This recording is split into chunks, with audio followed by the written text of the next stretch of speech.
The black waiter spoke German to the German customer in the middle of Manhattan's most expensive restaurant, and the silence that followed was so profound that even the noises from the kitchen seemed to cease for a few seconds. Entschuldigung, gnädige Frau. Ich spreche Deutsch. Darf ich Ihnen helfen? André said in perfect German to the elderly lady who was desperately trying to explain her severe allergy to seafood to the head waiter, who was just shaking his head with growing impatience. The German woman, who moments before had seemed on the verge of tears from frustration, lit up with relief. Mein Gott, endlich jemand der Michigan Versteht, she replied in German, quickly explaining her serious medical condition. André Santos, 28, never imagined that his 5 years of studying German at the public library in the early hours of the morning would reveal themselves so publicly at Le Bernardin, where he had been working for 3 years, always relegated to the least important tables. He was the only black employee in an establishment that charged $300 per person and where most customers arrived by limousine. The manager, Mr. Morrison, a 50-year-old man with a gray mustache and a perpetually condescending attitude, watched the scene with narrowed eyes. He had hired André solely to meet the city's diversity quotas, always ensuring that he served only the tables in the back, far from the important customers. Santos, get back to your section, Morrison growled, approaching. Leave the VIP customers to those who know how to handle them properly. But the German lady, Frau Weber, gently held André's arm. Dieser junge Mann ist ein Engel, she said in German, explaining to her husband how André had saved her from a potentially fatal situation. Versteht Michigan perfect. At table 12, a discreet-looking woman watched the whole scene with growing interest. She wore simple but impeccably cut clothes, and his analytical eyes missed no detail of the interaction. Catherine Wells, billionaire and CEO of Wells International, had chosen to dine alone precisely to study people when they thought they were not being watched. André carefully translated all of the client's dietary restrictions to Morrison, suggesting alternative dishes from the menu that would be safe for her. His demeanor was professional and respectful, but there was something in his eyes, a sharp intelligence that contrasted sharply with the way Morrison treated he. Thank her and get back to your tables, Morrison said through gritted teeth, clearly irritated by the attention André was receiving. And next time, don't stick your nose in where it doesn't belong. Frau Weber left a $100 tip specifically for André, whispering in German, "You saved my life today. Thank you for her kindness and intelligence." Catherine Wells finished her meal slowly, watching as Morrison continued to humiliate André for the rest of the evening, sending him to clean tables that were already clean, criticizing his posture, making sure everyone knew his place in that establishment.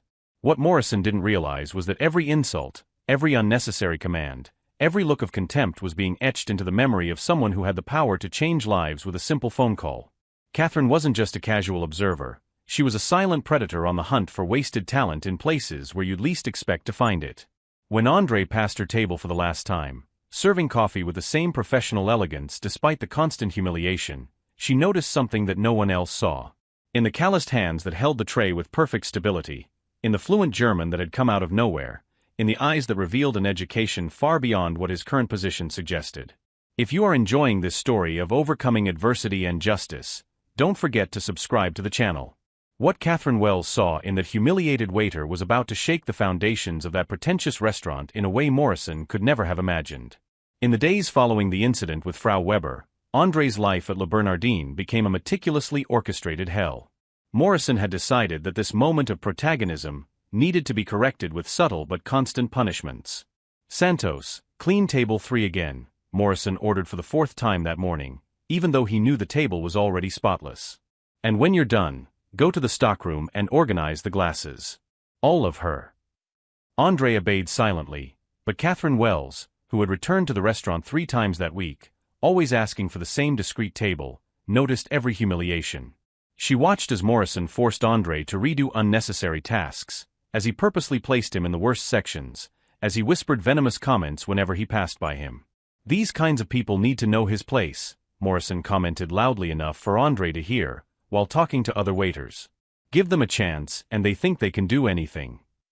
What Morrison didn't know was that André Santos wasn't just a waiter who spoke German. During his sleepless nights at the Brooklyn Public Library, while Morrison was probably sleeping in her suburban home, André had devoured not only language books, but also hotel management treatises, international etiquette manuals, and studies on the psychology of luxury consumers. He had grown up watching his mother, Dona Rosa, work as a cleaning lady in corporate offices, coming home with stories about how executives treated employees like furniture. "Son," she used to say as she applied ointment to his bruised hands, "one day you'll be on the other side of that desk. And when that happens, remember what it's like to be down here." Catherine discovered more about André through methods that few billionaires would bother to use. A discreet conversation with a Brooklyn librarian revealed that a young black man had been studying religiously for years, always carrying stacks of books on hospitality, international business, and languages. The restaurant's night cleaning staff, for a generous tip, told how André arrived 2 hours before his shift to study in the break room, using borrowed books and taking notes in notebooks worn thin from use. "Do you know what his problem is, Santos?" Morrison said on a particularly busy Thursday, positioning himself strategically near the kitchen where other employees could hear. "You think that because you speak a different language, you're better than the others. But at the end of the day, you're still just another waiter." André stopped polishing the tray he was holding, his fingers imperceptibly squeezing the metal. For a moment, Catherine thought he would respond, that he would finally explode. But he simply took a deep breath and continued his work, as if saving his energy for something bigger. "Yes, sir," André replied, her voice controlled but with a firmness that made Morrison frown uncomfortable. That same evening, Catherine witnessed the last straw. A Japanese tourist couple was clearly lost in the menu, gesturing nervously and trying to explain her dietary restrictions in broken English. The waiter assigned to them just shook his head, visibly annoyed. André approached discreetly. "Sumimasen, watashi wa sukashi nihongo ga dekamasu," he said in Japanese, causing instant relief in the couple. "Can I help you with the menu?" Morrison appeared like a hawk. "Santos. How many times do I have to repeat myself? Stay in your section." "Sir, they have shellfish allergies and couldn't explain." "I don't care." Morrison exploded, loud enough for the entire restaurant to hear. "You're here to serve food, not put on a language show. If you keep meddling where you shouldn't, you can look for another job." The awkward silence that followed was his. The Japanese customers looked mortified, the German couple from the week before had witnessed everything, and several other customers watched the scene with uncomfortable expressions. André lowered his eyes, clearly humiliated, but Catherine noticed something crucial. His fists were clenched, not in impotent rage, but in someone who was making a decision. "I'm sorry, sir," André said, her voice low but clear. "It won't happen again." But there was something in his tone, an almost imperceptible certainty, that made Catherine smile discreetly. It was the voice of someone who wasn't apologizing, he was making a promise. A promise that Morrison was too arrogant to understand. As André returned to his section, Catherine made a quick phone call. "James, I need a full report on Lou Bernardine. Property, licenses, financial history, everything. And I want to know more about one specific employee, André Santos." Each new humiliation only strengthened something inside him that his oppressors couldn't see, a quiet determination fueled by the very injustice they tried to impose. What Morrison didn't know was that every insult, every unnecessary command, was being carefully filed away in the memory of someone who had spent years preparing for a moment that had not yet arrived. Catherine Wells' discreet investigation into André Santos revealed a story that deeply impressed her. The young man had lost his father at 16, taking on the sole responsibility of supporting his family. He worked during the day in construction and at night in the restaurant, but still found time to study in the library until dawn. His academic records showed exceptional grades in a technical course in hotel management that he paid for with extreme sacrifice. "Miss Wells," said James, her personal assistant, during a phone call, "I found something interesting. André Santos is not only fluent in German and Japanese. He speaks 6 languages and is pursuing an executive MBA through distance learning at an international university. He pays his tuition by working weekends as a freelance translator." Catherine smiled, watching André across the restaurant as Morrison forced him to clean the same table for the 5th time. "Keep investigating. I want to know everything about the family's financial situation, her future plans, and most importantly, I want a complete dossier on Morrison." Meanwhile, André was developing his own silent strategy. Each of Morrison's humiliations was carefully documented in a small notebook he kept in the staff closet. He wrote down dates, witnesses present, specific comments. It wasn't paranoia, it was methodology. During breaks, Andre began to observe the restaurant's patterns more closely. He noticed how Morrison treated customers differently based on his appearance, how he manipulated tips, how he made discriminatory comments when he thought no one was listening. More importantly, he realized he wasn't the only employee being mistreated. "Pust, Andre," whispered Carmen, a 40-year-old Latina waitress who had been working at Le Bernardin for 8 years. "Did you see how Morrison treated Isabella today?" He said her accent was scaring customers. Isabella was a newly hired Italian waitress with experience in fine dining restaurants in Rome. Morrison had assigned her exclusively to the cleaning section after a customer complimented her authentic Italian pronunciation when explaining the menu. "He's getting worse," commented David, an Asian American waiter with a degree in gastronomy from the Culinary Institute. "Last week, he took me off table 15 because the customer said I looked too Asian for a French restaurant." Andre realized that Morrison had created a subtle but systematic system of segregation. White employees served the best tables and received the best tips. Non-white employees were relegated to the worst sections, given the most degrading tasks, and constantly humiliated in front of his colleagues and customers. "Have you ever thought about filing a formal complaint?" Andre asked during a break. "With what money? What lawyer?" David laughed bitterly. "Morrison has connections throughout the industry. A complaint means being blacklisted. No quality restaurant would ever hire his team again." It was Thursday when Catherine decided to take action. She had gathered enough information not only about Andre, but about Morrison's entire pattern of discriminatory behavior. Wearing a discreet suit, she approached Andre during his lunch break. "Mr. Santos," she said softly in German, "can we talk in private?" Andre looked up in surprise, immediately recognizing the woman he had observed so many times in the corner of the restaurant. "You speak German?" he replied in the same language, intrigued. "I speak 7 languages, Catherine smiled. "Just like you. My name is Catherine Wells, and I have a proposal that may interest you." They walked to a nearby cafe. Catherine got straight to the point. "I work in corporate acquisitions. I've been watching Le Bernardin for weeks, not as a customer, but as a potential investor. What I saw impressed me, not the restaurant but him." Andre frowned. "I don't understand. You speak 6 languages fluently, have a degree in hotel management, are pursuing an executive MBA, and most importantly, you have something that can't be taught in business school: dignity under pressure." Catherine paused. "I've also discovered that Morrison is systematically violating federal labor laws related to racial and ethnic discrimination." Andre's heart raced. "Are you a lawyer?"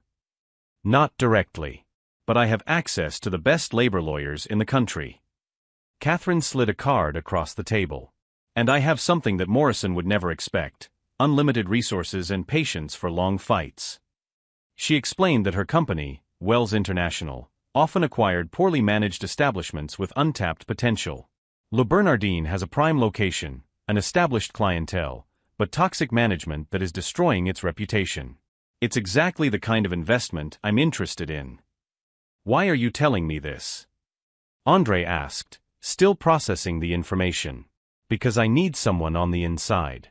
Someone who understands not only how the restaurant works, but the cultural nuances necessary to transform it into what it should be: a truly international establishment." Catherine leaned forward. "And because I believe that people like Morrison need to face real consequences for his prejudices." Andre felt something ignite inside his chest. It wasn't just hope, it was the possibility of real justice. "What would you need me to do?" "Continue working as usual. Document everything you've been documenting, but now with professional equipment." Catherine handed him a small device. "Discrete digital recorder. Record all discriminatory interactions. Note down witnesses. In 2 weeks, we'll have enough evidence for devastating legal action. And then, Mr. Santos, you will become the general manager of the new Le Bernardin under new management, with a salary commensurate with her actual qualifications, not Morrison's prejudices." Andre looked at the device in his hand. It was smaller than a coin, but it represented power, the power to finally fight back, not with anger, but with intelligence and justice. "Morrison has no idea what he's about to face," Catherine smiled. "Men like he think they can walk all over talented people with impunity. It's time to prove them wrong." When Andre returned to work that afternoon, Morrison immediately attacked him. "Santos. Where were you? His lunch break was 30 minutes, not an hour." "I'm sorry, sir. It won't happen again," Andre replied calmly, discreetly activating the recorder. "That's right, it won't happen. And to make sure, you're staying late today to make up for it. No overtime." Morrison smiled maliciously. "People like you need to learn that time is money." Andre just nodded, but his eyes shone with a new determination. Every cruel word Morrison uttered was being recorded. Every witness was being catalogued. Every humiliation was becoming evidence in a case that would destroy not only Morrison's career, but his entire power base built on prejudice and arrogance. Morrison continued his tirade, unaware that he was methodically digging his own professional grave. "People like you should be grateful to have any job at all. Don't go around creating expectations above your station." As Morrison spoke, Andre noticed Catherine Wells entering the restaurant for dinner. She sat at the same discreet table, ordered wine, and opened a laptop. To any observer, she was just another executive working during a solitary meal. But Andre knew the truth. She was documenting everything, setting the stage for the biggest turnaround that establishment had ever witnessed. What Morrison didn't realize was that every insult, every unnecessary command, every display of prejudice was being meticulously recorded by someone who had not only the resources to destroy him, but the determination to do so in the most public and humiliating way possible. For 2 weeks, Andre meticulously documented every humiliation, every discriminatory comment, every labor violation Morrison committed. The small recorder captured everything: the whispered insults, the abusive orders, the prejudiced comments made when Morrison thought he was among friends. On Friday, the eve of the event that would change everything forever, Morrison was particularly cruel. A delegation of Japanese investors had reserved the restaurant's private room, and he wanted to make sure that only appropriate employees served them. "Santos, you're staying in the kitchen today," Morrison ordered with a malicious smile. "I don't want our special guests to feel uncomfortable." Andre nodded calmly, activating the recorder. "Of course, sir. May I ask why?" "Because he's paying $15,000 for this reception, and clients of that caliber expect a certain standard." Morrison lowered his voice, but not enough. "People like him can serve the regular tables, but this is serious business." What Morrison didn't know was that Catherine Wells was precisely among those Japanese investors. She had organized the entire reception as a pretext to be present at the moment of the final reveal. At 7 p.m., the hall was filled with elegantly dressed executives. Morrison circulated like a peacock, greeting guests in his rehearsed English, clearly trying to impress. Andre remained strategically positioned near the sound system, waiting for the signal. Catherine approached Morrison during dinner. "Mr. Morrison, correct? I'm Catherine Wells, from Wells International.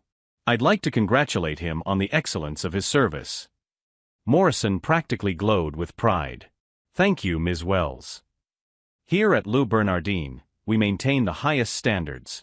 We carefully select our staff to ensure that our customers receive only the best." "Interesting," Catherine smiled coldly. "And how exactly do you make this careful selection?" "Well, you have to have a keen eye," Morrison boasted, drinking more wine than he should have. "Some employees just don't have the right profile for certain occasions. It's a matter of image, you know." Catherine nodded, discreetly signaling to Andre. "I understand perfectly.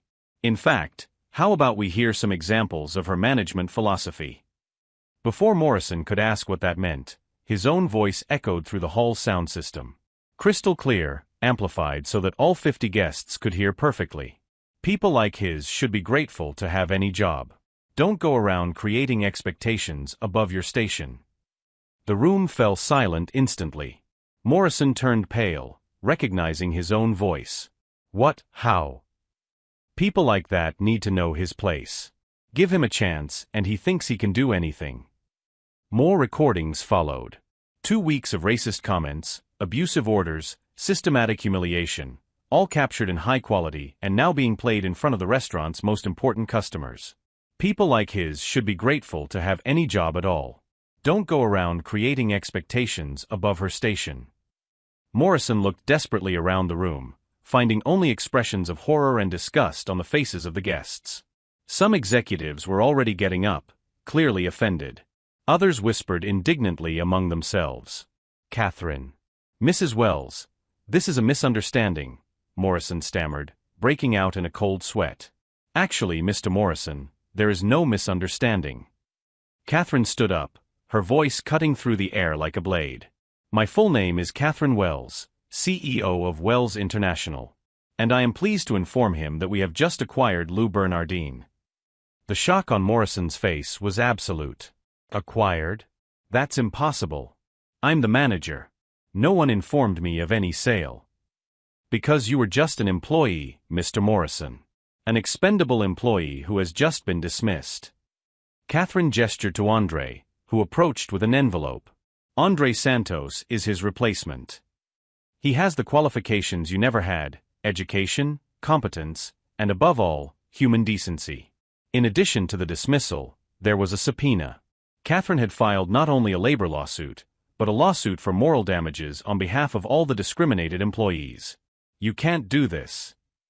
Morrison exploded, completely losing his composure. I built my reputation here. I've been working in this industry for 20 years. Worked, Catherine corrected coldly. And her reputation? Well, everyone here has heard exactly what kind of reputation she's built.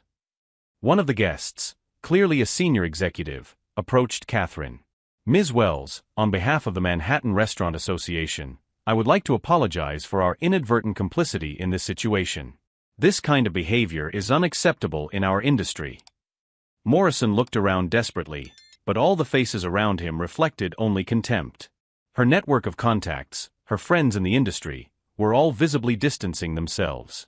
In a matter of minutes, he had lost not only his job, but all her professional credibility. Andre, Catherine said, turning to the new manager. Would you like to say a few words to our guests? Andre stood where Morrison had been moments before, but her presence was completely different. There was dignity in his posture, authority in his voice. Ladies and gentlemen, welcome to the new Lou Bernardine. An establishment where respect and excellence go hand in hand, where we judge people by their character and competence, not by the color of their skin. He continued in fluent Japanese, greeting the Japanese guests in her native language, then in French, German, and Italian, demonstrating to everyone present not only her linguistic ability, but her true readiness to lead a high-level international restaurant. The applause was spontaneous and warm. Morrison, still standing in the middle of the hall, looked like a ghost. Her arrogance had been replaced by total and irreversible public humiliation. Catherine approached him one last time. Mr. Morrison, security is waiting to escort you to the exit.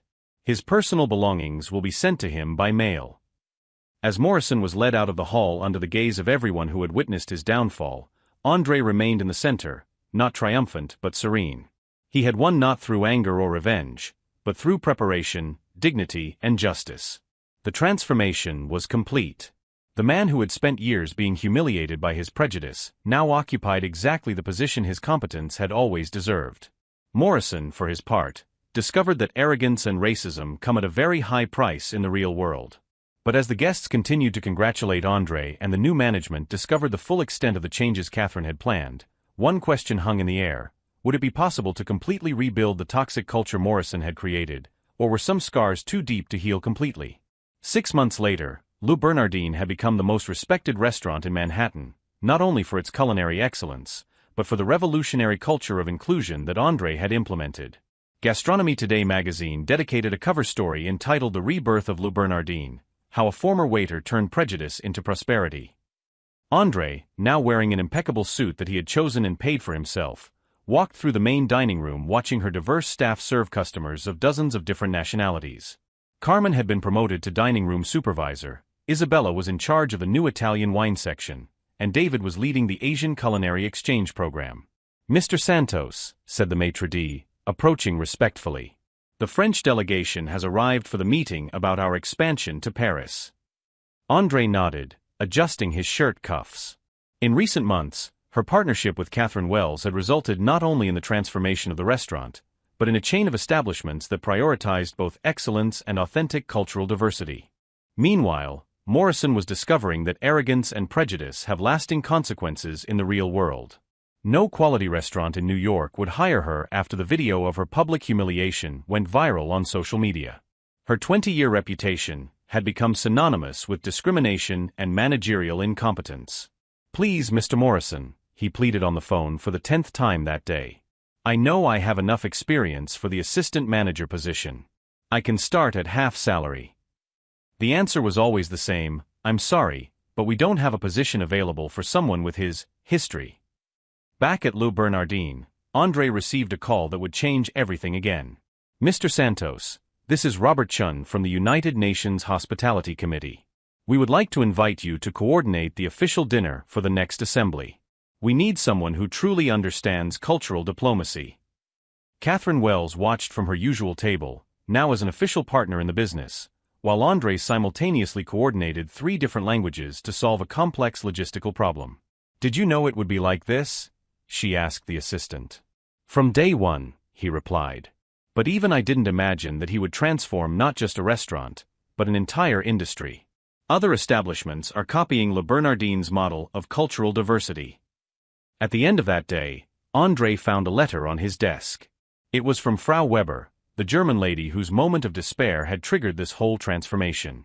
"My dear Andre," it said in perfect German, "I read in the newspapers about your incredible journey. I want you to know that on that day you not only helped me with my allergy, you showed her that kindness still exists in the world. Your mother must be very proud." Andre smiled, remembering Dona Rosa's prophetic words, "One day you'll be on the other side of that table." She was right, but there was something even better than simply being on the other side. He had rebuilt the entire table. Morrison, for her part, had learned the hard way that discrimination is not only morally wrong, but professionally suicidal. His latest posts on LinkedIn, desperately trying to rebuild his image, received only comments reminding people of the viral video where his true personality was exposed. The transformation was complete. Andre had not only survived the humiliation, he had used every insult as fuel to build something his former oppressors could never have imagined. He had proven that true excellence has no color, no origin, no limits beyond those we impose on ourselves. Morrison tried to destroy Andre, but ended up destroying only himself. Andre learned that true revenge is not to repay the damage suffered, it is to achieve the success that his enemies could never imagine, turning every barrier into a springboard. If this story of overcoming adversity and justice touched his heart, leave your like and subscribe to the channel for more stories that prove that sometimes his greatest injustices become his greatest impulses for greatness.